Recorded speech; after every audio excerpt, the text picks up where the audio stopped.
Hello everyone, in this video we will learn how to sort data in column chart by value.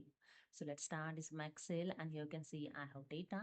So here I'm going to first create column chart. Simply select the data, go to the insert tab. In charts group, click on the column chart.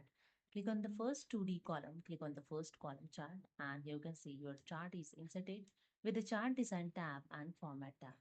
Here, I'm going to sort the data by value. Simply click on the data and you can apply here the filter Shift Control L to apply the filter and click on this drop down arrow and you can sort the smallest to largest and largest to smallest. There are two options for amount and when I click on the largest to smallest, you can see the changes over here also. The largest column is showing the first and smallest column is showing the last.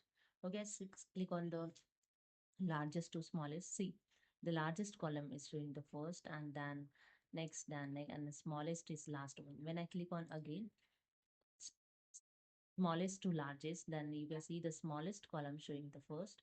So smallest column is showing the first, then next, and next, and next. Okay.